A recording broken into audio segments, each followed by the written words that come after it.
కృష్ణుడు భగవద్గీత యొక్క జ్ఞానాన్ని అందించడం ద్వారా అర్జునుడికి మార్గనిర్దేశం చేస్తాడు.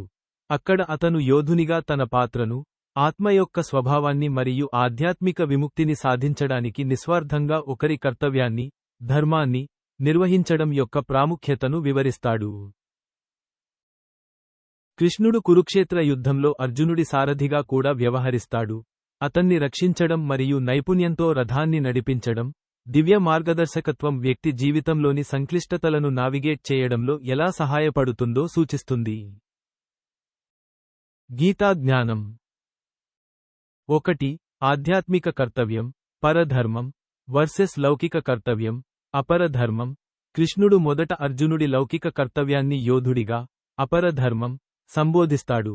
అయితే చర్చను ఆత్మసాక్షాత్కార మార్గంలోకి, పరధర్మం ఎలివేట్ చేస్తాడు. 2. The eternal soul. కృష్ణుడు ఆత్మ శాశ్వతమైనది, నాశనం చేయలేనిది మరియు పుట్టుక లేదా మరణానికి లోబడి ఉండదు అని బోధించాడు. అర్జునుడు తన కుటుంబాన్ని చంపడం గురించి తన బాధను అధిగమించడానికి సహాయం చేస్తాడు. 3. నిస్వార్థ కార్యం, కర్మయోగం. లోక కళ్యాణం కోసం భగవంతుని పట్ల నిస్వార్థ భక్తితో తన కర్తవ్యాన్ని నిర్వర్తిస్తూ, తన కర్మల ఫలాల పట్ల అమితాసక్తి లేకుండా ప్రవర్తించమని అర్జునుడికి సలహా ఇస్తాడు. మరియు 4. భక్తి మరియు విముక్తి. కృష్ణుడు అర్జునుడిని భగవంతుని పట్ల భక్తి మరియు భౌతిక కోరికల నుండి నిర్లిప్తత ద్వారా జనన మరణ చక్రం నుండి విముక్తి వైపు నడిపిస్తాడు. కృష్ణుడు రథసారథిగా. దైవిక మార్గదర్శకత్వం యొక్క చిహ్నం. కృష్ణుడు అర్జునుడి రథసారథిగా సేవ చేయడం, జీవిత సవాళ్లను నావిగేట్ చేయడానికి మనస్సు, పగ్గాలు మరియు ఇంద్రియాలు, గుర్రాలు మార్గనిర్దేశం చేసే దైవిక తెలివి, రథసారథి యొక్క మార్గదర్శకత్వాన్ని సూచిస్తుంది. రక్షణ మరియు వ్యూహం. యుద్ధ సమయంలో కృష్ణుడు నైపుణ్యంగా రథాన్ని నడిపిస్తాడు.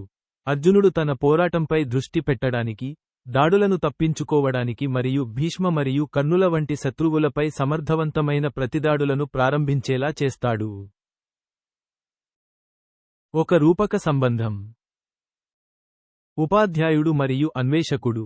వారి సంబంధం నిజమైన ఉపాధ్యాయుడు మరియు విద్యార్థికి ఒక ఉదాహరణ. ఇక్కడ అర్జునుడి వినయం మరియు అతని సందేహాలను వ్యక్తీకరించే సుముఖత కృష్ణుడి జ్ఞానం మరియు సహనం ద్వారా కలుసుకున్నాయి. అంతర్గత బలం.